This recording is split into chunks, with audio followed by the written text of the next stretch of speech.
So that was a thing. And this week, what a week. Yom HaAtzma'ut, Israel Independence Day, Yom HaZikaron, Israel Memorial Day. And on top of all that, you got the Houthis. Israel now is mobilizing tens of thousands of soldiers to go back into Gaza to do what seems to be if you can trust them when they say it, that they're going to go crushing this time. We know that they've already created that new corridor and taken Rafiah away from the rest of Gaza. And they're now in Khan Yunis, and they're also crushing it from all sides. So if they're really going to do it, but it's like at a certain point you give up. You don't know what to believe. But with calling up tens of thousands and with where they're at right now, it seems that they're going to maybe really be doing some crushing. So that's Gaza.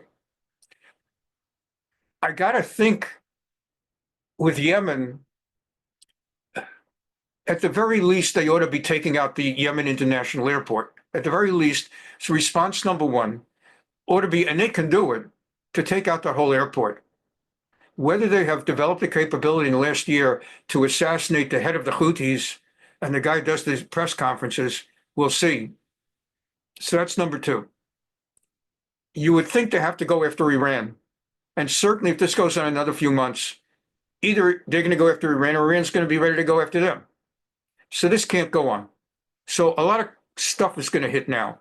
And finally, with Syria, the Druze community of Syria, the minority that live primarily in southern Syria and some live in the Golan in northern Israel, are getting massacred presently by the new Muslim majority that took over from Assad and Bashar Assad. And what you have now is that the Israeli Druzim, the Druzes, the Druze, that's plural also, D-R-U-Z-E, are demanding that Israel protect them. And Israel just bombed a building like next door to the president of Syria.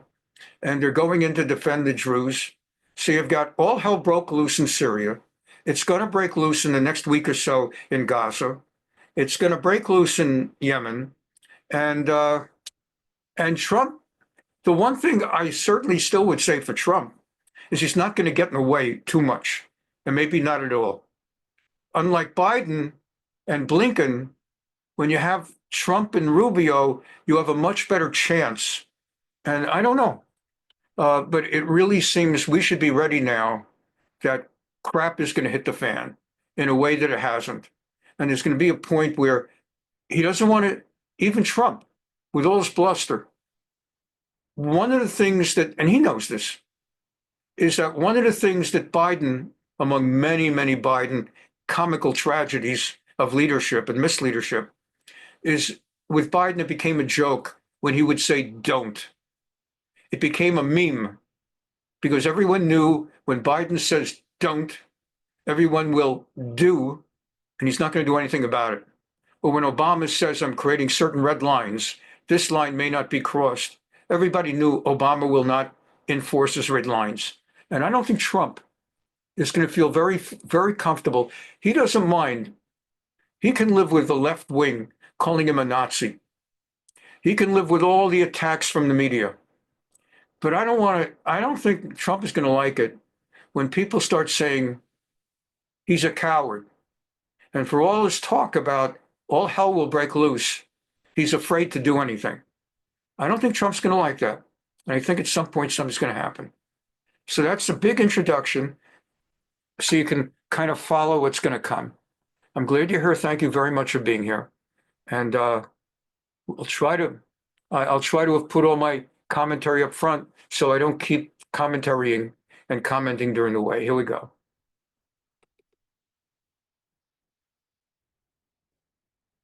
Meanwhile, breaking overnight, we're following this. Israeli police now saying air traffic was closed at the country's main international airport after a missile launch from Yemen. With the war in Gaza dragging on, Israel has faced continued attacks from Iranian-backed Houthi rebels, launching a missile overnight that set off air raid sirens, which you hear in many parts of the country. Police say some sort of fragment landed in Israel's coastal area. It's not clear right now if that's from a missile or from an interceptor from Israel's missile defense system. Flights at the airport have since resumed, though. This comes up אז יש עוד חניון השלישי שהוא למטה אחרי הקניון בזה. קדימה! guys, stick together. להתקדם בבקשה.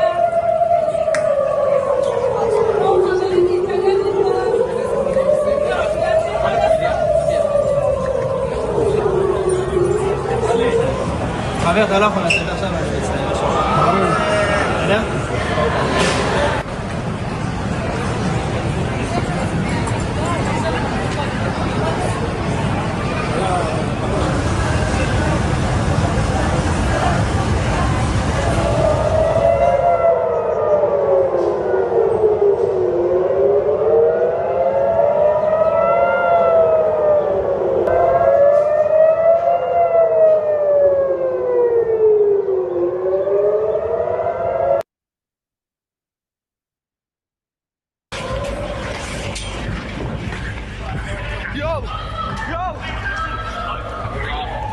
עכשיו בנתב"ג. יש שם משהו. עכשיו בנתב"ג. יש שם משהו.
מעלינו, מעל הניידת, על התקרה, כל החלקים.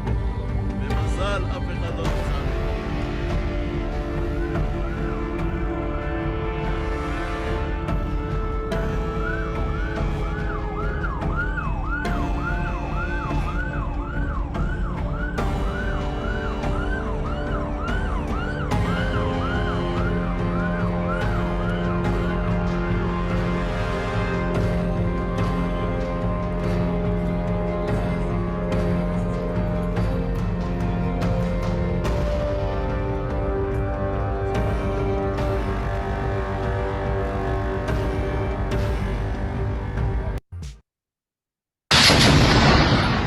במקביל להיערכות של צה"ל להרחיב באופן דרמטי את התמרון הקרקעי ברצועת עזה לאור הקיפאון המתמשך בעסקה לשחרור חטופים, ביממה האחרונה מטוסי קרב של חיל האוויר תקפו ברחבי הרצועה, ברפיח, ח'אן יונס וגם במערב העיר עזה, מבנה שבו שהו שוטרי חמאס. هناك يعني قناعة لدى الجهات الأمنية المحلية هنا بينها ما صرح به للعربي مصدر في أمن المقاومة بأن ما يجري مدفوع من الاحتلال الإسرائيلي وليس منفصلا عن سعي الاحتلال لإحداث فوضى داخلية. ובינתיים על הקרקע, לוחמי חטיבה 16 ממשיכים להרחיב את מרחב החיץ בשכונת שוג'אעיה, אזור שמשקיף על קיבוץ כפר עזה הסמוך. הלוחמים חיסלו עשרות מחבלים, החרימו מטענים, רימונים ורובים, והשמידו בפיצוץ מבוקר מחסן אמל"ח.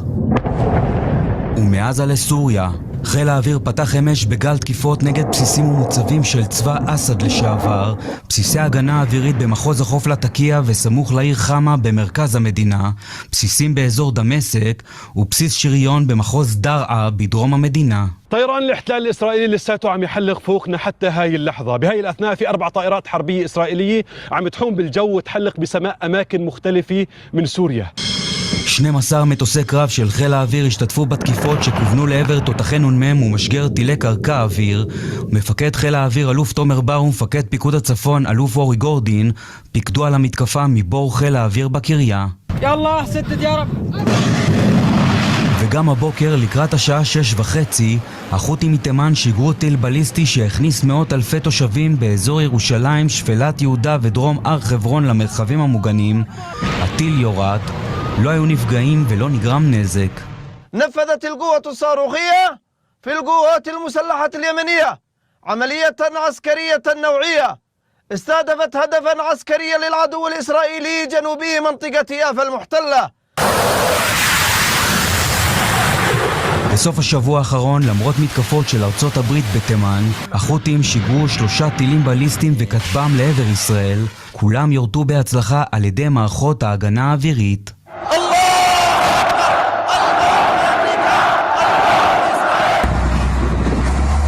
ביום ה-575 ימים למלחמה, ישראל התמודדה בסוף שבוע אחד מול 3 זירות לחימה פעילות.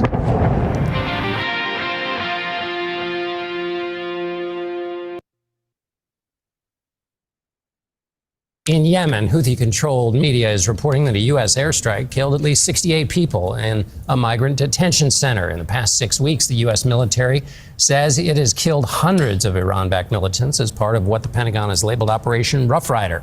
National security correspondent Charlie Daggett joins me now.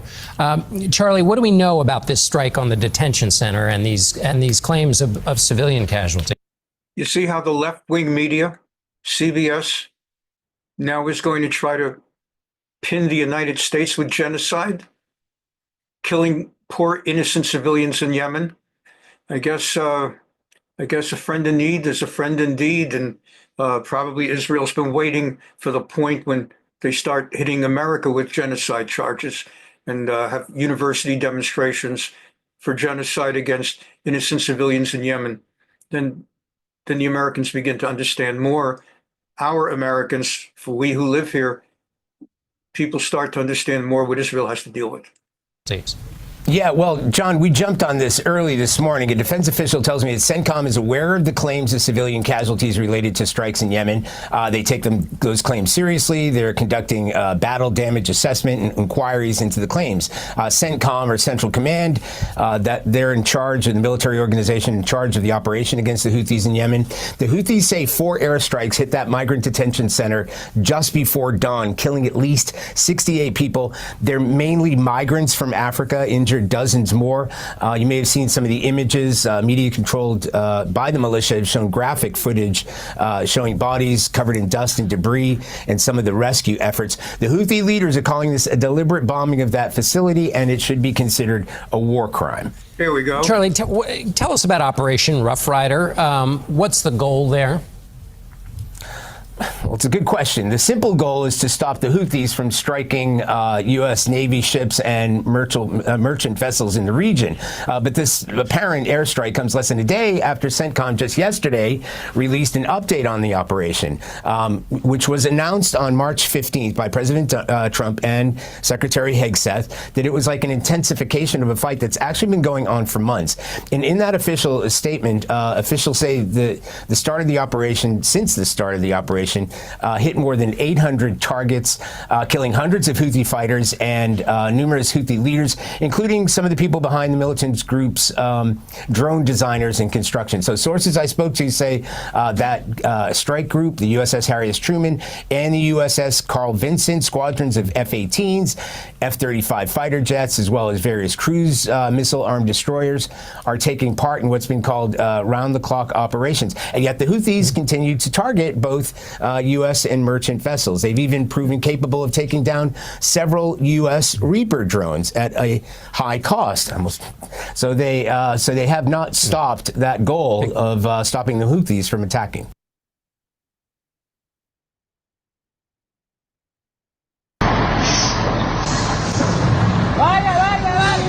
بگو گازه بره بگو بره داره میتره. You will remember we saw this last week, a sudden extraordinary explosion. And after you look at this quick reminder, just about 30 seconds, there was another one yesterday, I believe, in Iran. So Iran says that what happened last week and this week were two accidents, mishandling of fuel. One each week, 2 weeks in a row. And there are those of us who not only think, but pretty much know that Israel was behind it.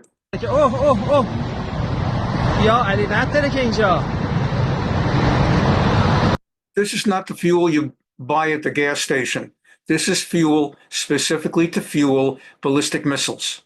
And it's never going to do the job for which it was just imported.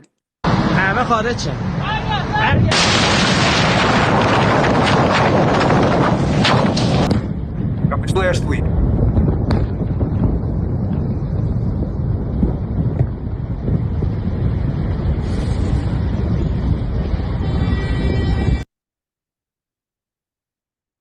אז אתמול פיצוצים היסטוריים באזור איראן, גם הפסקות.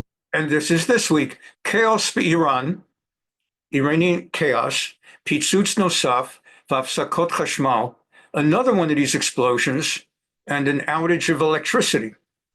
חשמל, מה קורה שם? תראה, זה קרה בצפון איראן, בסביבות השעה 11:30, באזור שקוראים לו קראז', עיר בצפון איראן. תראה, על פניו, עיר רגילה לגמרי, אבל הם נכנסים בפנים, רואים שיש שם מתקן גרעין מאוד משמעותי לאיראנים, שכנראה This explosion took place very close to where the Revolutionary Guard is based. סמוך למתקן של משמרות המהפכה. I'm just going to do a little... בצע תקיפה ישראלית אמריקאית, גם המתקן שם יועמד כיעד למטרות. גם יש שם מחסנים של משמרות המהפכה, מחסנים לוגיסטיים ושל אמצעי לחימה. He's basically explaining where it was, where it's located, and so things are heating up in Iran. You've had two of these explosions in 2 weeks, getting closer to the Revolutionary Guard. You've got the Houthis attacking Ben Gurion airport, and everyone knows that anything the Houthis is sending from Yemen is being supplied by Iran. You have Trump saying we're going to shower them with hell. They're going to go. And meantime, other than posing like the Pope, he hasn't done anything to stop it for all this bombing, and something's going to have to hit the fan. אם לא חתימה על הסכם, פיצוץ גדול ומתקפה באיראן.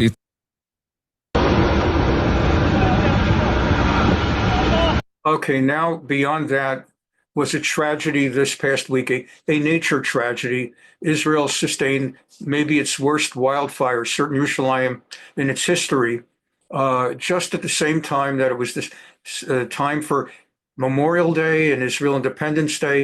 During that same week, just really the worst fire in its history. And for those of us like Denise and I who live in Southern California, it, on the one hand, brings back those images of the Pacific Palisades fire that wiped out the Pacific Palisades. Thank God they don't have Mayor Karen Bass handling the situation in Israel. So most of the fires are under control, where with Karen Bass, they still haven't, the people still are applying for permits to rebuild. They've got so much Democrat liberal regulation, government red tape that just to rebuild, all these people are ready to rebuild their homes, and there's so many permits they need, they still can't get started. So that's the good news for Israel, that at least they brought it under control, but it's a terrible, terrible fire. And of course, Hamas was sending out encouragements to people to go ahead and set fires. So far, there has not been that kind of thing, but this is what happened this week.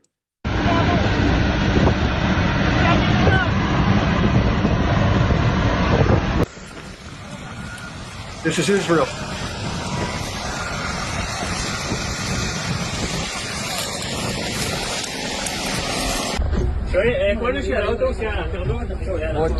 طلع On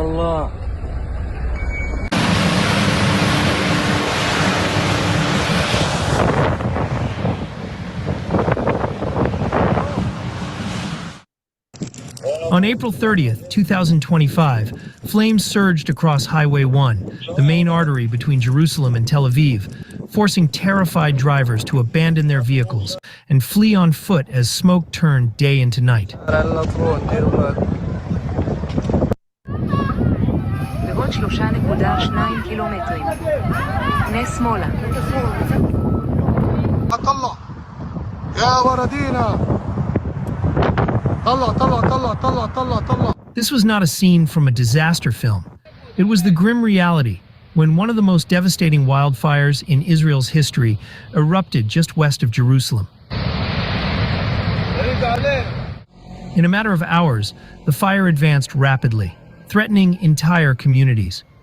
Over 10,000 residents from at least 10 villages, including Beit Meir, Shoresh, Givat Ye'arim, and Ramat Raziel, were forced to evacuate. The situation was chaotic as firefighters struggled to control the inferno, while entire families fled their homes with little more than the clothes on their backs. The Eitanim Psychiatric Hospital was also evacuated, with 2 patients initially reported missing amid the disorder. Thick black smoke blanketed the capital, causing severe air pollution and triggering health alerts across the region. Meanwhile, crucial highways like Route 1, the main Jerusalem-Tel Aviv route, were shut down, leading to heavy traffic and delays in evacuation efforts.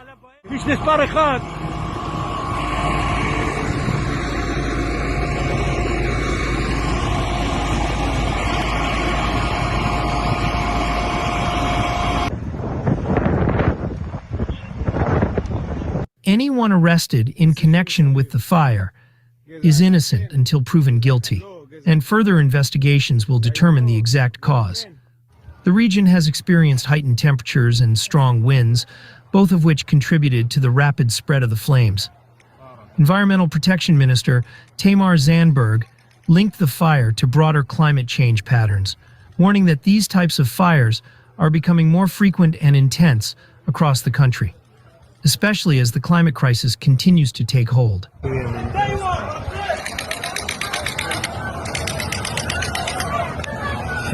I'm going to have to look into that Tamar Zandberg thing. That something doesn't add up.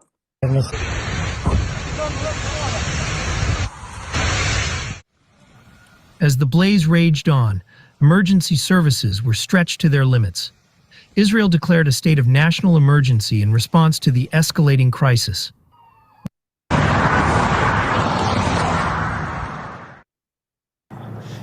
שעות אחרי שפרצה וחילתה כמעט 20,000 דונם, האש כבתה, לא סופית, אבל הותירה נזק רב, כולל 20 כבאים שנפצעו קל. אתה באת עכשיו, אני פה 15 שעות, תביא את הצוותים ותבוא לפה, אחר כך נדבר. יצאו החוצה, כל הנקודות המעשנות, לחסל את הכל. And this is more of that same report. This is on Con 11, the national broadcaster. Israel had a horrible fire several years ago also, and just wondering how this compared, whether that was that. ריכזנו פה מאמץ של עשרות צוותים על מנת לבלום 12 מטוסים ו4 מסוקים. אתמול עבדנו, אני לפחות עבדתי בצוות שלי עד 11:30 בלילה. I worked all day, I was up like all night, I got maybe just a little bit of sleep. We went to sleep at 11:30 p.m. and we got up at 4:30 a.m. הבעיה שאצלנו בעבודה זה מ-0 ל-100 בשניות. מספיק שיהיה מכת רוח. Like a 70-hour week job. And then there was like strong heavy winds. חזקה, שינוי של הרוחות. אנחנו נמצא עצמנו בטירוף כמו שהיה אתמול. היה אמור להיות פה היום. With the shifting winds, it comes this way, that way, it makes it even more dangerous for us. We don't know where we can locate ourselves safely as we're fighting the blazes. פוצץ, זה היום של הפארק הזה, והוא לא נראה ככה לצערי, אפילו עצוב. פארק קנדה, כך הוא נראה אחרי מאמצים גדולים של This area is called Canada Park, or Park Canada. It's pretty big. אחרי לילה ארוך, הוא שרוף, קליל, ועדיין הכבאים ממשיכים כאן לעבוד. It's pretty much finished, Park Canada. כדי לנסות שהאש לא תתגבר בחסות הרוחות. Now they have to keep working even though the fire is basically down. They have to be sure it's completely down because otherwise the winds will revive it. קודם כל היה פה משהו קיצוני. צריך להבין. אנחנו אתמול נלחמנו נגד כוחות טבע חזקים איתנו. הרוחות אתמול הרוחות. Yesterday we were fighting powers of nature that are stronger than we are. These were just these are crazy winds that we had to deal with. פסיכיות. ומטוסים אין בלילה. And we can't use the airplanes that we use for fighting fire. We can't use them in the middle of the night. It's too dark and you can't do it. So in the end, it was just we, the firefighters in the field, against something beyond which I can describe. זה בסוף רק אנחנו, הכבאים, בשטח, נגד משהו עצום. לאורך כל היום פעלו המסוקים, בצהריים. And the helicopters were working all day. And in the middle of the day, a helicopter arrived from Cyprus. Some of the international humanitarian assistance that came to Israel to help fight the fire. הגיע מסוק מקפריסין, חלק מהסיוע הבינלאומי. כמה זמן אתה כבר עובד בעצם, אתה והצוותים שלך? אנחנו עובדים כמה זמן כבר. How long have you been working on this? We're working all day, 24 hours a day. Without sleep? 24 שעות בערך. בלי שינה? לא, שמים את הראש איזה שעתיים. No, we sleep. You put down your head for about 2 hours in the car, in a corner. ככה באוטו בלילה בפינה, מחליפים בגדים ברכב לבגדים. You change your clothes in the car, the new fresh clothes. חדשים ונקיים. You clean up. וממשיכים לעבוד.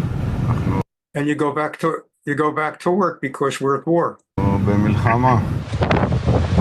וכך זה נראה אתמול במשתלה של משפחת פולק במסילת ציון. שמי יגאל פולק, אני אחד הבעלים. My name is Yigal Polak. I'm one of the people here who I guess lives in this place. של המשתלה פה במסילת ציון. המשתלה פשוט נשרפה כליל. And you could see our not our garden, but you know our I'm just going blank on the word. Obviously they're running a vegetable patch, not a patch. Just I'm not agricultural, but our thing is completely, that's the word thing. Our thing is completely destroyed. Hot house, whatever it is. כל התכולה וכל הציוד שהיה בה. במשטרה ובכיבוי האש עדיין חוקרים. הכיוון המסתמן, הצתה. יש פיגע. The authorities are continuing to investigate. The inclination is to believe that this started by arson.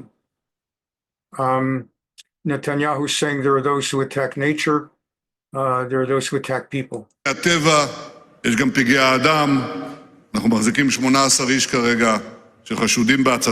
We're currently holding 18 suspects of involvement in arson, one of whom was caught in the act. אחד נתפס במעשה. למרות דברי ראש הממשלה במשטרה, לא הכירו מספר כזה של עצורים אלא בודדים. זה אחד מהם שנתפס. This is one of them who was arrested, believed to be an Arab from who was arrested. נתפס בשעת מעשה, תושב ומטובא שנעצר. איזה אלופים אתם, תאמינו לי, כל הכבוד. והיו גם רגעים יפים. משפחת רחימי, בית שמש הייתה אמורה לעשות היום על האש בפארק קנדה. במקום זה, הם הגיעו להשקות את לוחמי האש. למה אתם פה? This is a family from Beit Shemesh. They were going to do a family outing today in Park Canada. Instead, they changed plans and they went to Park Canada to bring food and gifts to the firefighters and thank them for what they're doing. להגיד תודה לכבאים שמכבים את השרפות כדי שאנחנו נוכל ליהנות בחג. אבא שלהם עשה המון מילואים בשנה וחצי האחרונות, וכל פעם בכל סבב עטפו אותנו וחיבקו אותנו ואמרו לנו תודה, והיינו במין הישרדות כזאת. We came to thank them. After all, this was Israel Independence Weekend and it was a holiday time and they came and we wanted them to feel that from us and we felt it from them. ועכשיו שהוא בין סבבים בבית, זו ההזדמנות שלנו קצת להגיד תודה לאחרים, כי אנחנו בשגרה שלווה. בצהריים כבר חזרו לבתיהם כל התושבים שפונו, כוחות הכיבוי ימשיכו לאבטח, והעבודה תימשך גם מחר. The firefighters will continue their work into tomorrow.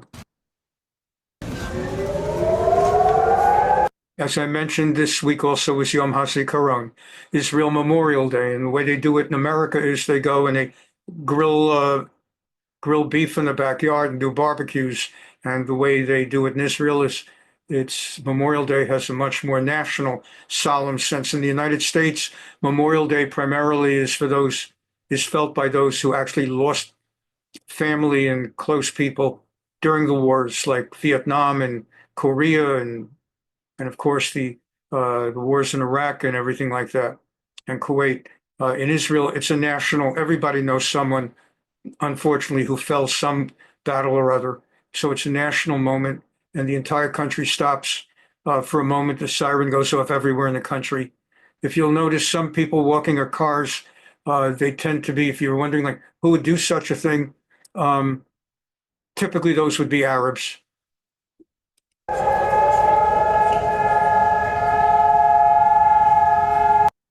Or people who have no respect.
Could you imagine that level of patriotism in the United States?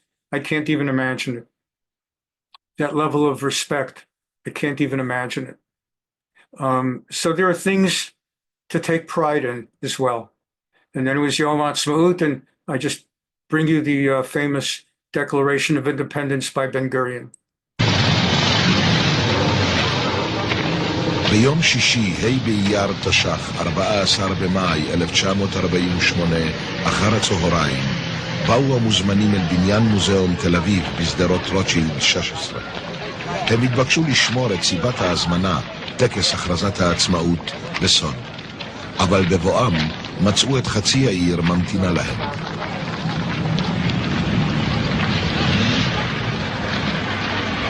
סמוך לשעה 4 הגיע דוד בן גוריון.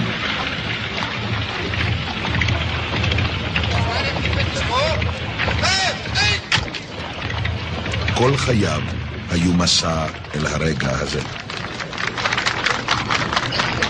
זוהי זכותו הטבעית של העם היהודי להיות ככל עם ועם עומד ברשות עצמו במדינתו הריבונית, אשר תפתח לרווחה את שערי המולדת לכל יהודי ותעניק לעם היהודי מעמד של אומה שוות זכויות בתוך העמים. לפיכך נתכנסנו אנו חברי מועצת העם נציגי היישוב העברי והתנועה הציונית, ביום סיום המנדט הבריטי על ארץ ישראל. ותוקף זכותנו הטבעית וההיסטורית, ועל יסוד החלטת עצרת האומות המאוחדות, אנו מכריזים בזאת על הקמת מדינה יהודית בארץ ישראל, היא מדינת ישראל.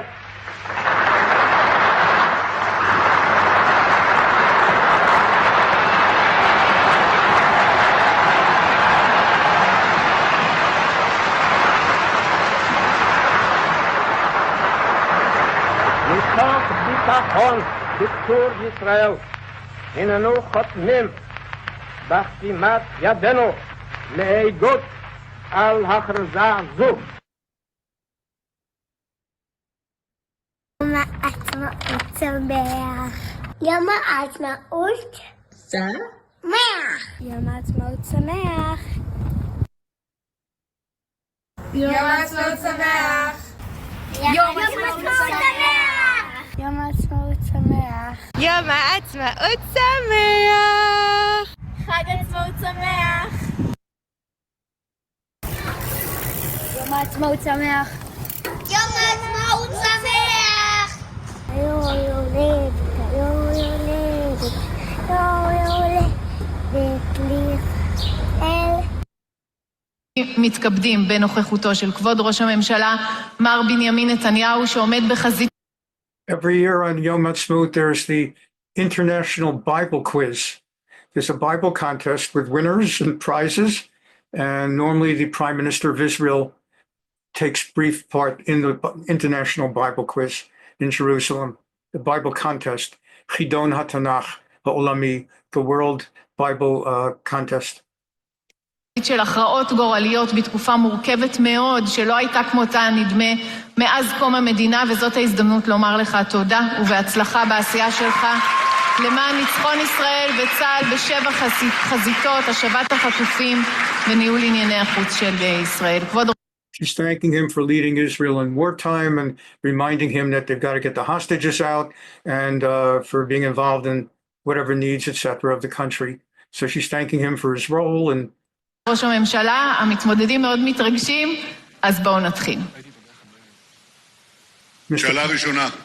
Mr. Prime Minister, the contestants, the finalists are waiting with rapt nervousness. So let's begin now. And he asks the first, I think, one or two questions.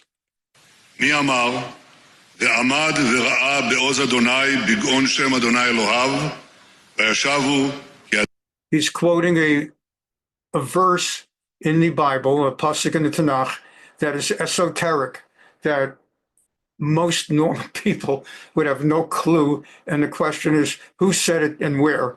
And these kids are frightening what they know. אתה יגדל עד אפסי ארץ. שאלה שנייה. Second question. מי אמרה? Who said? אדוני ידין אפסי ארץ. But the hint is, because of the way Hebrew works, you know, whoever it is, it's going to be a female, because instead of mi amar, it's mi amra. So who said the following? ארץ ויתן עוז למלכו וירם קרן משיחו. שאלה שלישית. And now the third question. מי אמר? Who said? יד אלוהינו על כל מבקשיו לטובה, ועוזו ואפו על כל עוזביו. אתם יודעים? חשוב זה. These are the finalists. Are you prepared? Like, what was that Chef Foxworthy thing about? Do you know as much as a fifth grader? מי אמרה? תדרכי נפשי עוז. באיזה עיר? שאלה חמישית כבר. באיזה עיר? Okay, fifth question. In what city? יוסד הביטוי מאז יצא מתוק. לא, אני יודע את זה. In what city, in what city did there emerge the statement found in the Bible that something sweet came from something strong? And that one's easy. Comparatively. That one's easy. In fact, he's also saying that one I know. I'll give you a moment. Do you know which one that is? The fifth question. In what city was it that someone said from the strong came the sweet? That's from the Samson story. מאז יצא מתוק. אפילו אני יודע את זה. אני יודע את זה. That one I know. Can you imagine Trump or Biden asking the questions at a Bible contest? Or Obama? שאלה שישית. ועל איזו עיר אמר הנביא, והורד ממך עוזך, והורד ממך עוזך, ונבוזו ארמונותייך. In what city did a prophet make the following statement? And he quoted it. שאלה שביעית. באיזה מקום היה ראש המעוז? שאלה שמינית. Eighth question. ובאיזה מקום, and where? לפי דברי איוב, ילין עוז. יש פה אחר כך 3 שאלות, 9, 10. Okay, in what place did Job, so you got to know the book of Job also, not just the easy stuff. 10 ו-11. המספר 77 מופיע בתנ"ך 3 פעמים.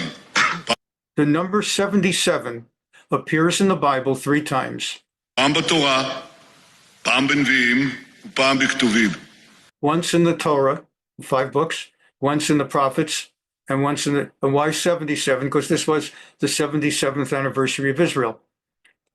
ציינו את 3 ההקשרים. Identify the 3 places in the Bible where the number 77 appears. שאלה קשה. תודה לכם, בהצלחה. תודה לך, כבוד ראש הממשלה, ואנחנו Again, do you know as much as a 5th grader? כמובן נשמע אותך בהמשך. Sectarian. This is what's going on in Syria as the new government's shock troops are killing out Druze. Clashes in Syria have left at least 13 dead on Tuesday and over 11 on Wednesday, with no end to the violence in sight. Unknown gunmen reportedly attacked a security checkpoint southwest of Damascus, which is largely populated by the country's Druze minority. On Tuesday, the violence was sparked after an audio clip was circulated on social media attacking the Prophet Muhammad, which angered Sunni gunmen and security forces. The recording was attributed to a Druze leader. In a show of support to the Druze community, the IDF carried out 2 strikes on an armed group preparing to reportedly attack the Druze community, according to a statement by the Israeli Prime Minister and the Israeli Defense Minister.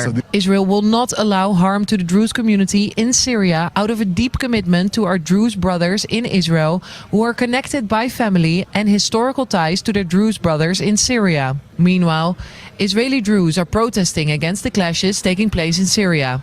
Israeli Druze leader Sheikh Muafek Tarif has met with the Northern Command Major General Uri Gordon. Sources say that the two addressed the concerns of the Druze in Israel regarding the explosive situation in Syria and discussed Israel's role in the matter. Fighting is still ongoing between the Syrian government forces and Druze fighters in the town of Sanaya. Massive convoys of Druze armed forces are seen making their way to the Syrian capital Damascus. Additional videos claim to show numerous casualties. The Israeli Chief of Staff Eyal Zamir has ordered to prepare to strike regime targets in Syria if the violence against the Druze does not stop, and immediately making good on its promise by targeting south of Damascus.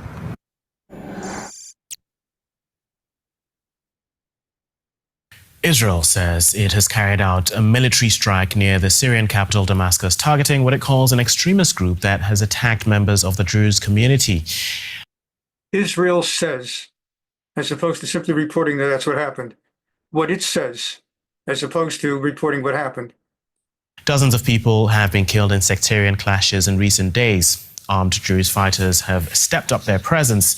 Syria's rebel-led government says has deployed its forces and says it'll protect all minority groups. He almost said the same with them, and they backed off. Israel, the Syrian rebel government says, I mean, they have done. So they have done things Israel says it has. Days of sectarian violence in the southern suburbs of the Syrian capital. Clashes between armed Sunni gunmen and Druze fighters have left residents living in fear. We're afraid because they're outlaw gangs. They're harming our nation. Of course we're afraid, because there's nothing to deter them. Clashes began on Tuesday in the mostly Druze town of Jaramana and later spread to Sanaya, near the capital Damascus. The violence was ignited by a voice recording cursing the Islamic prophet Muhammad. Sunni militants accused a Druze cleric of making the recording, which he denied. The Druze are an Arab minority who practice a religion derived initially from Islam. There are around 1 million Druze worldwide, with more than half living in Syria. Armed Druze gunmen have now stepped up their presence on the streets, evacuating students from the affected areas. There are still attacks on Druze villages and areas. When we fight for Jaramana, we are fighting for Syria. We're not fighting for the Druze sect. Jaramana is Syria. It's our nation. Israel has stepped into the conflict. It has carried out what it called a warning strike in Syria against what it called an extremist group preparing to attack the Druze community, which also has members living in Israel. Syrian security forces have also stepped up their presence. We entered the area upon a request from civilians and due to the presence of outlaw forces affiliated with external or internal actors and who are outside the state's control. So we entered the area to enforce our authority here. The sectarian violence and Israel's intervention present a challenge to the Islamist authorities who overthrew longtime ruler Bashar al-Assad in December. The new rebel-led government has pledged to defend all minority groups. Let's speak now to Giorgio Cafiero. He's a Middle East... Okay, we don't need to hear this character. Let's go. ראשית, לעולם לא נהיה שחקן מרכזי במזרח התיכון, אם לא נחליט שאנחנו גם רוצים להנהיג את המזרח התיכון. וחברים, צריכים לצאת מהמנטליות... On Channel 12, Yosef Haddad is arguing we absolutely have to protect the Druze. This is an urgent thing we have to... מערבית ולהיכנס למנטליות המזרח תיכונית. זה שמדינת ישראל מדינה יהודית, זה לא אומר שלא יכול להיות שחקן מרכזי כמו שאמרתי. אחד, הדרוזים שחיים כאן בינינו, הם נאמנים... First of all, the Druze live among us. למדינת ישראל. We are very loyal to the state of Israel. 85% מהם מתגייסים ללוחמה. 85% of them of fighting age are in the army. ונלחמים עבור מעצמם ונפלו לא מעט מהם על הקרב על המולדת. העדה הדרוזית... We are absolutely loyal and we have to stand by them. היא עדה קטנה בעולם, ולכן יש קשר ישיר בין כל עדה ועדה. We have something, they have something in common. They're small and we're small. ולא משנה באיזה מדינה היא. העדה הדרוזית שקיימת בתוך סוריה, אם מדינת ישראל תערוב לה ותגן עליה, יהיה לנו כאן כוח. The Druze who live in Syria, if Israel will stand by them and come to their protection, לא ישראלי בתוך סוריה שימנע מהדאעש שקיימים בסוריה להתקרב לגבולות של מדינת ישראל. זה כוח חסר תקדים. מה שכן... We'll have like people in Syria that are sympathetic to us, so on and so forth. Because of time, I'm going to go forward, but he's arguing you have to be really supportive of the Druze. In Syria, it links them to the Druze in northern Israel and so on. We are grateful to our allies. Meanwhile, in Lebanon, next door, they're still forming and establishing their government in the aftermath of Israel having pretty much wiped out a great 80% plus of Hezbollah. Until now, Hezbollah has been part of the government of all of Lebanon, not merely the southern area that Hezbollah has controlled, but they've controlled pretty much all of Lebanon, and they have a number of ministries in the government, the cabinet. However, Israel, America have taken the position that now that they have the terrorist Hezbollah has been pretty much 80% destroyed, started with, of course, everything ranging from the pagers to the walkie-talkies to the killing of Nasrallah and all the leaders of all their different units. The woman in red is the United States ambassador or something to Lebanon, and she's expressing that it's the position of America that we want Hezbollah out of your government. Israel for defeating Hezbollah, but it's also thanks to you, thanks to the Lebanese people. It is thanks to President Aoun and the Prime Minister designate Nawaf Salam and everyone in this government who is committed to an end of corruption, who's committed to reforms, and who are committed to making sure that Hezbollah is not a part of this government in any form, and that Hezbollah remains disarmed and militarily defeated. We will be working again to make sure that the Islamic Republic of Iran doesn't achieve a nuclear weapon, and also that they are unable to inflict chaos and harm into this country and to so many other countries around the region, which they were allowed to do for decades. I'm certainly not afraid of Hezbollah. And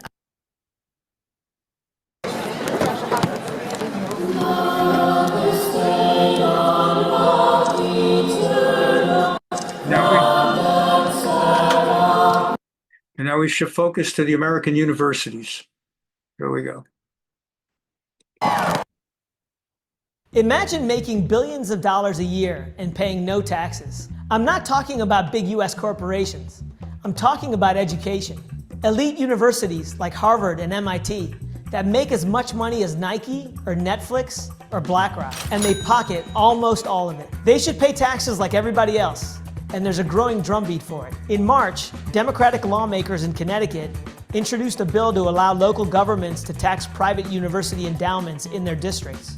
And it's not just Democrats. Senator Tom Cotton of Arkansas is also calling for a tax on elite universities. Even Donald Trump is pledging to tax big private university endowments to fund a free university if elected president. There's no reason the richest universities need a tax break. Harvard has the biggest stash with more than $53 billion. Yale, Princeton, MIT, and Stanford have endowments of nearly $30 billion or more, bigger than the economies of more than 100 countries, bigger than the market value of 95% of public companies around the world. Think about that for a minute. It's not the famous professors or the fancy campuses or the fact that their graduates run the country that make these schools elite.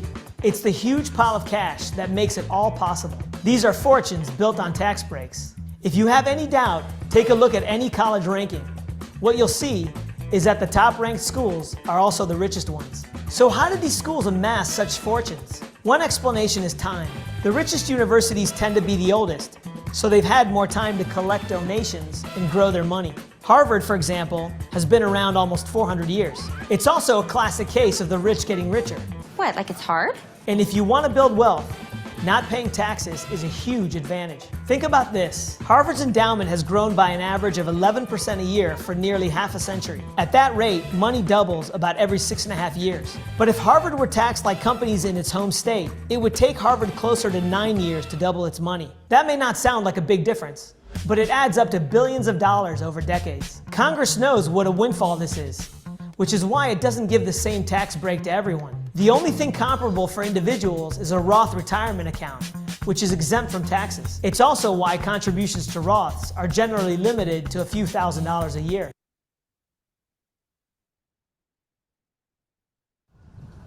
U.S. President Donald Trump said in a social media post on Friday that he planned to strip Harvard University of its tax-exempt status. While Trump did not specify when he might take the action, it sets up another potential legal fight with the Ivy League school, amid his wider crackdown on elite universities in the U.S. education system. Harvard responded, saying the move would be unlawful and unprecedented, adding in a statement, quote, "There is no legal basis to rescind Harvard's tax-exempt status. The unlawful use of this instrument more broadly would have grave consequences for the future of higher education in America." Trump's administration has escalated its fight against Harvard in recent weeks, probing its nearly $9 billion in federal funding. Harvard has pushed back, suing the administration and joining more than 200 university and college presidents in protesting Trump's higher education policies. Tax-exempt status, I mean, it's a privilege. It's really a privilege, and it's been abused by a lot more than Harvard. Since taking office in January, Trump has targeted major U.S. universities. accusing them of being gripped by anti-Semitic, anti-American, Marxist, and radical left ideologies. Under federal law, the president cannot request that the Internal Revenue Service, which determines whether an organization can have or maintain tax-exempt status, investigate organizations. Representatives for the IRS did not immediately respond to a request for comment.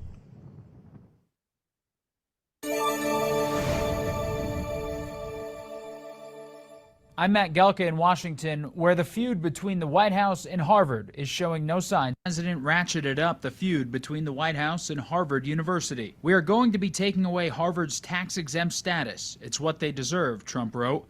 It's the next level of an escalating fight that recently saw the university sue the Trump administration over free speech concerns for freezing more than $2 billion in grant money.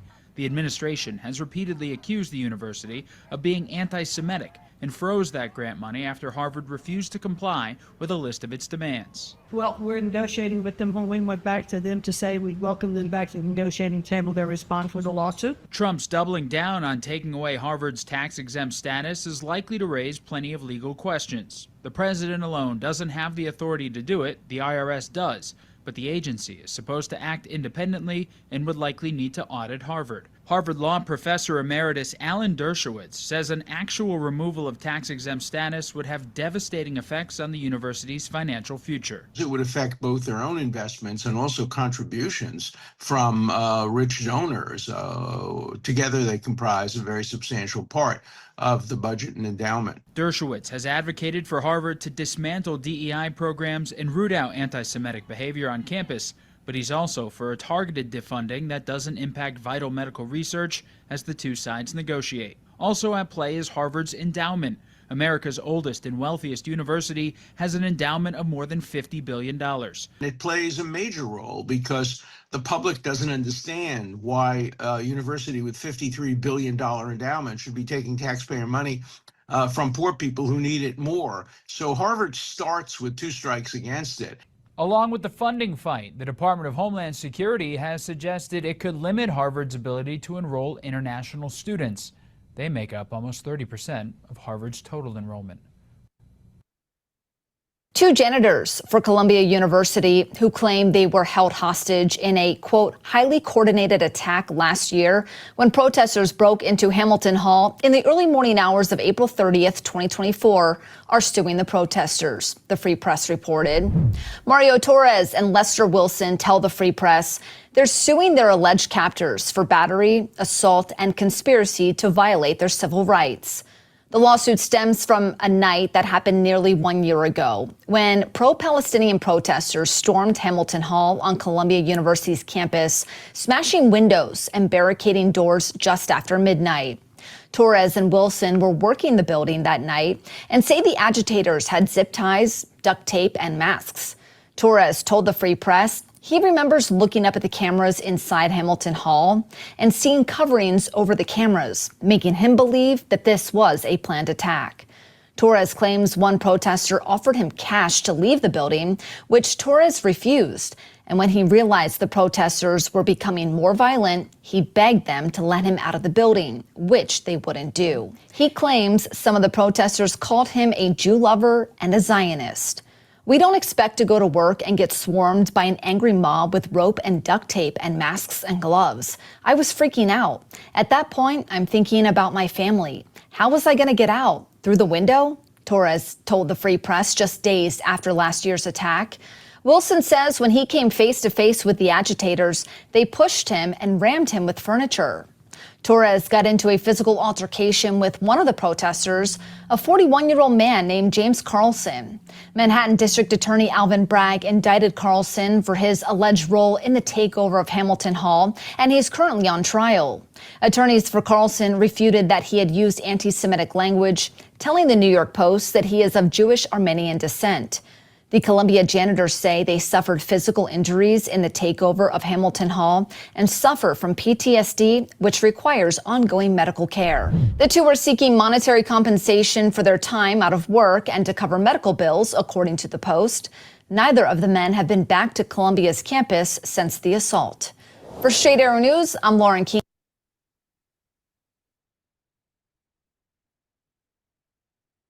A new pro-Palestinian protest took place at Swarthmore College. Students first set up the camp yesterday on Trotter Lawn. They want Swarthmore to divest from entities that have contracts with the Israeli government and to do more to protect students from deportation. The college said in a statement the students are in violation of Swarthmore's code of conduct for camping on college property without permission. Things have only gotten worse in Palestine and Gaza. The brief ceasefire was violated multiple times, and the college has refused to acknowledge that there has been a campaign of destruction and death now for over a month and a half. Swarthmore told us yesterday it is working to issue interim suspensions to students who continue to participate in the encampment despite warnings. An on-campus protest at Swarthmore College has come to an end. This video was provided to us by the group Swarthmore Students for Justice in Palestine.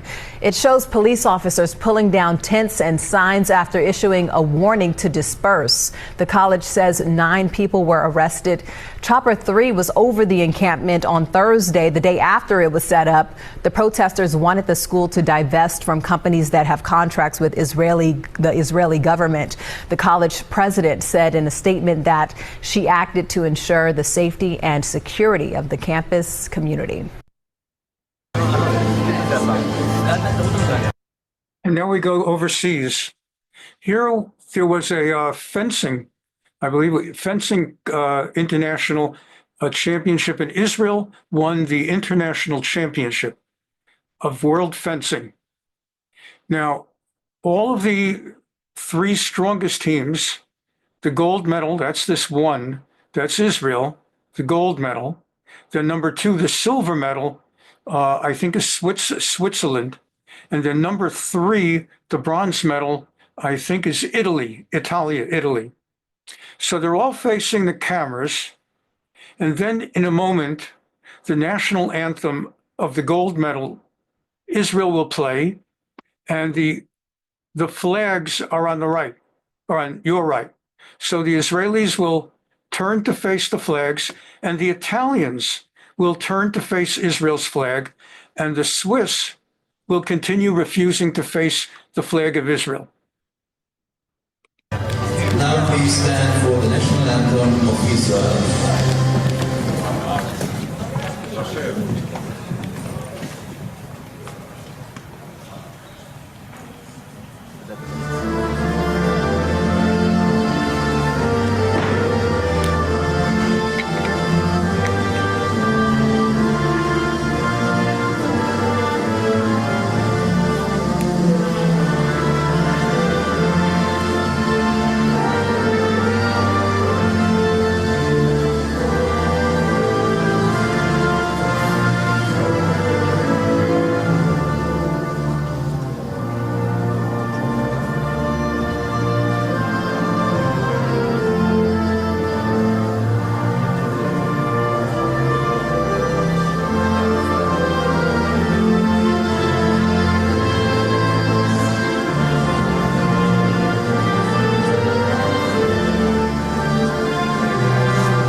I actually owe the Swiss anti-Semites because I was trying to figure out in this overly jammed class today how to fit in the Hatikvah on Yom HaAtzma'ut program. And thanks to them, we were able to get Hatikvah in after all.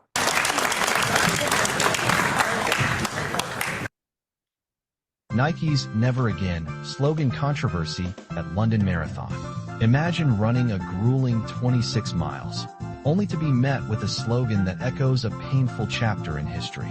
That's exactly what happened at the London Marathon when Nike unveiled signs proclaiming, "Never again, until next year." This phrase, deeply intertwined with the Holocaust and a solemn vow to prevent such horrors from recurring, has ignited a firestorm of criticism. Retired British Judge Nigel Littman expressed his shock and dismay, stating, "As a Jew living in London, I felt shocked, hurt, and angry to see the use of words in this context, even if no doubt in reference to the temporary pain of running 26 miles. He emphasized that never again is not just a catchy phrase. It is a heartfelt plea to the world to remember the atrocities of the past and ensure they are never repeated. In light of recent events, including the tragic loss of over 1,000 Israelis, the phrase carries even more weight. Littman further pointed out the insensitivity of using such a significant phrase for marketing purposes, saying, to chant never again until next year is exactly what Hamas promised, to repeat October 7th over and over again. While he clarified that he does not believe Nike intended to be anti-Semitic, he highlighted how trivializing such a serious message can be deeply hurtful to many. What goes on in the world? Either idiots or anti-Semites in different forms. Historical contexts. 3 prison officers sustained life-threatening injuries in a violent attack by Hashem Abedi, brother of the Manchester Arena bomber, at HMP Frankland in County Durham on Saturday. So see, you got that. This bastard's brother was a bomber of Manchester Arena. England, of course, like these other European Western liberal countries, allowed large numbers of Arab Muslims to come into the country, and now they reap what they sowed. And this guy's brother bombed Manchester Arena. Later on, this guy ends up in prison too. And this story is he stabbed prison officers. According to sources, the assailant serving a life sentence for his role in the 2017 terror attack threw boiling cooking oil at the officers before stabbing them with improvised weapons. So you're the officer, and your whole life now has been impacted, boiling frying oil thrown at your face and then stabbed by this guy who actually should have been executed or never let into England in the first place. As Nike would say in London, never again, huh? The Prison Officers Association, POA, reported. The victims suffered severe burns, scalds, and stab wounds, with 2 still hospitalized in serious condition as of Saturday afternoon. A 3rd officer, a woman, was treated and later discharged. Abedi, 28, was convicted in 2020 of 22 counts of murder, attempted murder, and conspiracy to cause explosions in connection with the Manchester Arena bombing, which killed 22 people. He had previously been found guilty in 2022 of a separate assault on prison staff. HMP Frankland, a high-security facility housing around 850 inmates, includes a separation unit for high-risk prisoners. Following the attack, POA Chair Mark Fairhurst called for an immediate review of privileges granted to such inmates, arguing that access to cooking facilities and potential weapons should be revoked. These individuals should receive only basic entitlements. Control and containment must take priority over appeasement, he stated. Durham Constabulary confirmed an ongoing investigation into the assault, while Justice Secretary Shabana Mahmood condemned the violence, vowing to pursue the strongest possible punishment. What are they going to do? Shadow detention facilities. The guy's already been sentenced to rapists, murderers, and terrorists. The Category A prison, HMP Frankland, holds 850 of the country's most dangerous offenders. Those who present the greatest risk of radicalizing other inmates are kept away from the general population in a separation centre. It was there that 3 officers were subjected to a vicious and unprovoked attack. The officers had boiling hot cooking oil thrown at them before being attacked with makeshift weapons fashioned from a baking tray. 2 of the officers remain in a stable condition in hospital, 1 with a punctured lung. A 3rd officer was discharged from hospital yesterday afternoon. Their attacker, according to the Prison Officers Association, was Hashem Abedi. The 28-year-old was jailed for 55 years for helping plan the bomb attack at Manchester Arena in 2017. It killed 22 people and injured dozens more, and was carried out by Abedi's younger brother, Salman. Hashem Abedi had also previously attacked prison officers at Belmarsh Prison in 2022. Today, the POA criticised the use of separation centres for radicalised inmates.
Before the king on Monday morning, Bart de Wever took an oath in French and in Dutch.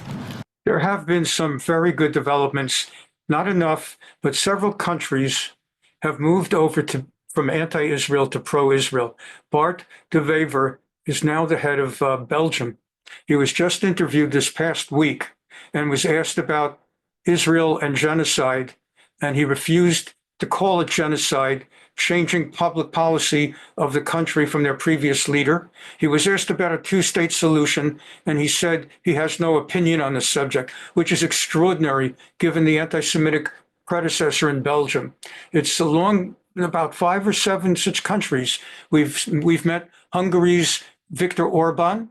We've met Argentina's Javier Milei. Of course, Trump and his administration, changing from Biden and those people. That's 4 of them. The new leader of the Conservative Party, they're the minority opposition, but in England, Kemi, she's very, very pro-Israel. And there's Geert Wilders in Holland. There's something like 7 or 8 who've risen, and it was a great disappointment this week that Pierre Poilievre, who had a 23-point lead in Canada and about the most pro-Israel person who's running for office anywhere, tragically, Trump messed that one up. He was up 23 points, Poilievre. Then the left wing said we had to get rid of Trudeau. They forced Trudeau to quit, just as the American Democrats forced Biden to step aside. But whereas the Democrats then put in someone even more incompetent with Kamala Harris, in Canada, they put in a very competent guy who was a left-winger but a previous governor of the Bank of Canada, Mark Taylor. Mark Taylor is extremely anti-Israel. He supports embargoing weapons to Israel and recently made comments that were sympathetic towards Hamas. By contrast, Poilievre is great. He was way ahead, and then Trump got started with this decision of making Canada a state of the United States, and it changed the entire national election debate from conservative versus liberal to which of them is more experienced, older, and stronger in order to stand up to Trump. So people did not vote liberal conservative, which would have wanted for Poilievre, as the polls had showed, but they felt that the former bank governor would be stronger in being able to hold off Trump trying to annex Canada. So he screwed that one up. But we've had several, including this guy in Belgium, a different flavor. It's very nice.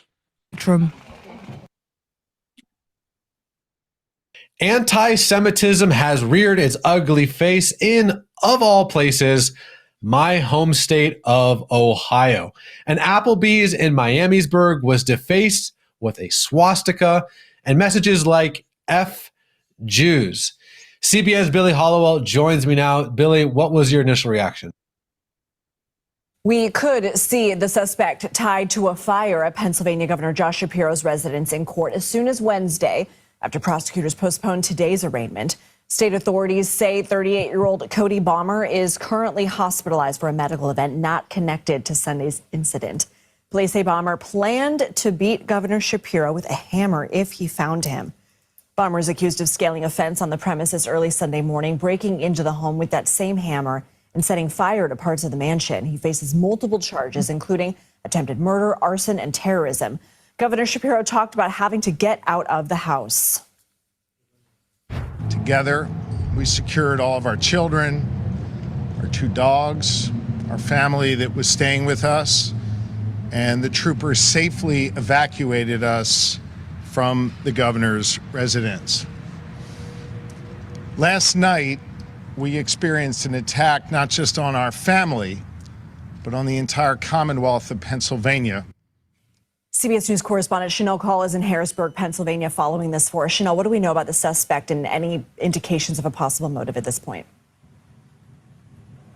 Hey, Lindsay. Yeah, good to see you. So 38-year-old Cody Balmer, police say, scaled that fence behind me. He jumped over it, broke into the governor's residence, and then set fire there. This happened so quickly, Lindsay, we're told just in a matter of minutes. And you mentioned this. The governor and his family, they were sleeping when this happened. It happened really early morning on Sunday at around 2 a.m. They were woken up when police showed up at their door. They were banging on the door and told them they had to leave the house right away. Emergency crews showed up. They were able to put the fire out, which, by the way, happened on the east side of this structure. This happened the night of the first Seder, just a few hours after his Seder ended. I'm sure you've seen some of these images that we've been showing our viewers all day. Really severe and extensive damage inside that part of the house, Lindsay. You mentioned the suspect in this case, 38-year-old Cody Bomber, somebody who has a Harrisburg, Pennsylvania address. And we also know that he has a limited criminal history. He is now facing some pretty serious charges here, Lindsay. Terrorism, aggravated arson, and... This targeted attack as a man now in custody facing potentially attempted murder, terrorism, and attempted arson charges. This happening earlier on today as his family was asleep in that home. A scary sight. Shapiro said, quote, "Thank God no one is injured." Of course, we are getting new images right now from our Fox 29 team of this residence of the governor there in Harrisburg, Pennsylvania. Steve Keeley posting this on social media, saying a photo inside of the residence of some of the fire damage after this 2 a.m. arson attack. The 38-year-old man in custody is being charged with multiple counts of attempted murder and more. The Pennsylvania State Police say he got away over a fence and broke in with some homemade incendiary devices. We're also getting more images, and it's hard to fathom what was going on. As they said, this individual was only inside the home for about a minute after hopping a fence to get inside there. They have, of course, celebrated the beginning of Passover with a Seder dinner inside of this room just a night ago. And you can see some of the damage to all of these buildings. So it's very difficult to fathom as they were awoken by the banging at a door of state troopers. They got out safely with Shapiro, his children, a friend, also some animals, pets on hand. But this is just difficult to look at some of the damage. And again, a man was arrested and will face charges including attempted murder, terrorism, and attempted arson in an early morning fire that badly damaged the Pennsylvania governor's mansion and forced Josh Shapiro and his family and guests to quickly escape. Shapiro said his wife, their 4 children, 2 dogs, and another family member celebrated the Jewish holiday of Passover at the residence and were awakened by state troopers at about 2 o'clock in the morning. They were evacuated and the fire was extinguished. Pennsylvania State Police, they identified the man in custody as Cody Balmer of Harrisburg. They emphasized at a Sunday afternoon news conference the investigation, though, is ongoing. Charges. New details about the man accused of setting fire to Pennsylvania Governor Josh Shapiro's residence in Harrisburg. You can see the damage that part of the mansion suffered early yesterday morning. Shapiro and his family were home at the time. Action News reporter Catherine Scott is live in the Satellite Center with the latest details. This is so disturbing, Catherine. It is disturbing, and authorities say Cody Bomber confessed and told authorities that he would have attacked Shapiro with a hammer had he found them. This all remains under investigation. Reporting a large fire in the dining room, the first. The NYPD is investigating after protests turned violent outside a synagogue in Brooklyn. The anti-Israel protest started in response to a visit by the Israeli Minister of National Security. Let's get right to Good Day's Haley Fischer. She is live in Crown Heights, Brooklyn with the very latest. Haley, good morning. Good morning, Dan Tashani. Well, we know that 6 people were taken into custody and at least 1 person was charged with harassment and assault. Now, this all happened after the clashes between the pro-Palestinian protesters and members of the Jewish community here. And this did happen Thursday, but there were issues and conflicts even before this big event. So take a look at this. This is video taken by a man who was reportedly hiding in the bathroom at a restaurant where Itamar Ben Gvir, the national security minister for Israel, was eating. The man comes out of the bathroom and approaches Ben Gvir and his group yelling. Take a listen. Get the out of New York, Itamar. We know who you are. I'll tell you how this ends. You will be remembered like a Nazi. And Palestine will be free. Palestine will be free. Now, later that night, crowds waving Palestinian flags and scarves around their faces swarmed the Chabad headquarters in Crown Heights. This happened as Ben Gvir was speaking and praying inside of the synagogue. The group was chanting Free Palestine and protesting the visit when they were met by members of this community. Then things turned violent. NYPD pulling apart pro-Palestinians and members of the Jewish community from fights in the middle of the streets. Tensions were high, and amidst the chaos and violence, you can see these photos showing a woman whose face is wrapped in a scarf being escorted by an NYPD officer. A group of Hasidic men are seen walking behind her, chanting. Now, she says she was not part of the pro-Palestinian protests, but she wanted to see what the commotion outside of her apartment was all. She had nothing to do with it, just happens to wear a scarf. That's what people do when they go outside at night, wear a scarf. Haley, thank you very much. Well, Mr. President, I saw something last week that I didn't believe. And you know what the site was? Stop Gaza Genocide Toolkit. Stop Gaza Genocide Toolkit. New York City Public Schools. The administration of the New York Public Schools, largest in the country, is sending this out to its teachers and its students and to the world. If you take a look and you say, what's in this toolkit? This Stop Gaza Genocide Toolkit. It contains the biggest bunch of anti-Semitic rot you can imagine. The toolkit, among other things, it breaks down how to mobilize pro-Palestinian campaigns on social media. It tells our students and our teachers how to boycott and encourage divestment from pro-Israel organizations. New York City Public Schools. Our class has met Senator John Kennedy of Louisiana many times before. He's a great fighter for Israel.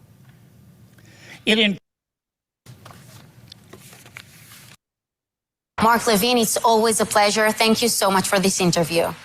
It's my. Now, I just want to check on time when we've got to start winding it down. So I'm going to skip some things that I'll be bringing back next time because we're at 12:30 and I do not want to go too far over. Let's see if there's anything we can put in to just close out with. Yeah, I'm going to move this over to next time and we'll just leave with, let's try this one. Okay. Because I know I really don't like to go so long over and I don't want to scare people into thinking this is always going to be a 2-hour thing. So let's just try, here we go there. And we're in the, let's see if we, there's so much overload that there's so much. Okay, let's finish with this.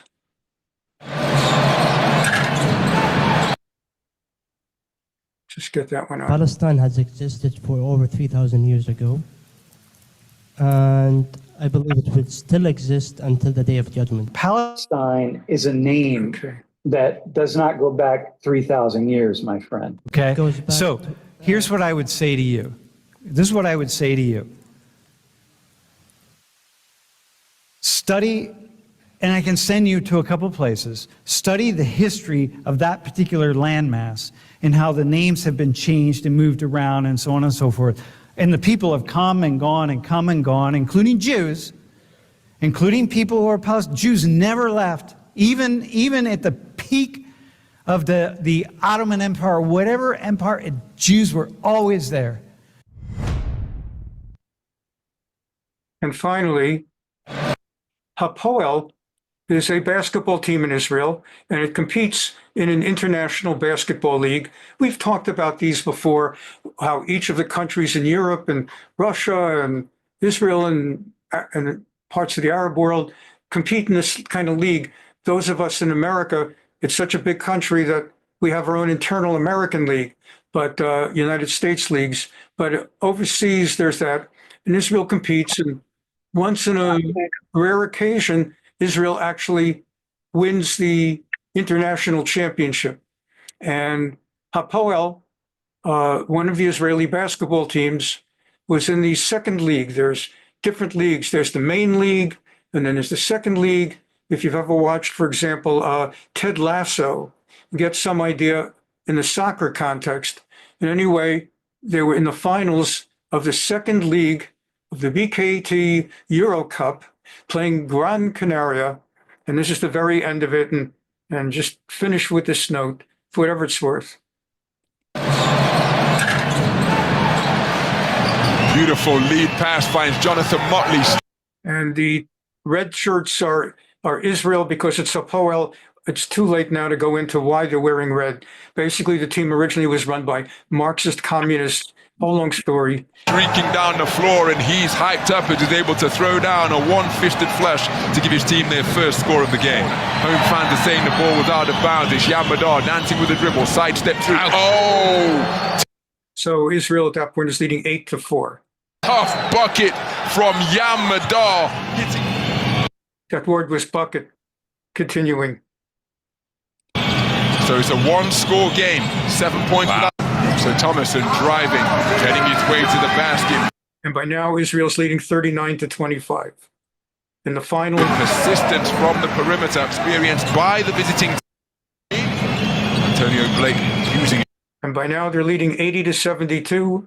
And it's the third period, minute left in the third period. His quickness again to get by Albasi, and another and one opportunity forthcoming. That is simply sensational. When Gran Canaria got close, it had the look of something. And there's a minute and 10 seconds left, and Israel's leading 100-88. Two-time. And the celebrations beginning in earnest now. Wills that two-pointer in his eye. Yes, indeed. There's only 9.3 seconds left, and Israel's leading 103-94. Now it's a coin toss. And the celebrations beginning in earnest now on the bench of Hapoel Shlomo Tel Aviv. Because as the final buzzer sounds, Hapoel Shlomo Tel Aviv begin to celebrate here on the visiting court of Dreamland Gran Canaria, because they know that they are the BKT Euro Cup champions.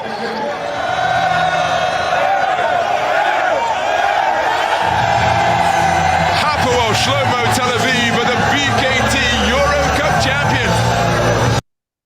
And there we go. We leave on a happy note. A bunch of Marxist Jews out of Israel with their red uniforms.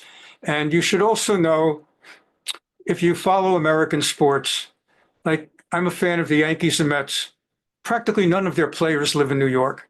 They trade for players from wherever, whoever, whatever. Los Angeles Dodgers, their best players from Japan. Half of these Israeli teams are non-Jews from out of Israel.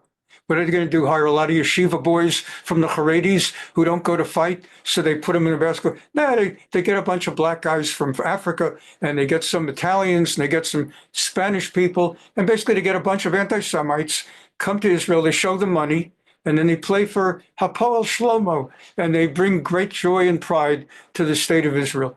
Anyway, that's what it was this past week. So happy 77th anniversary for Israel. It was a challenging week, and I'm glad we were all here. I'll see you, God willing. Tuesday, we resume, God willing, our Navi class, and Thursday, God willing, our Halacha class.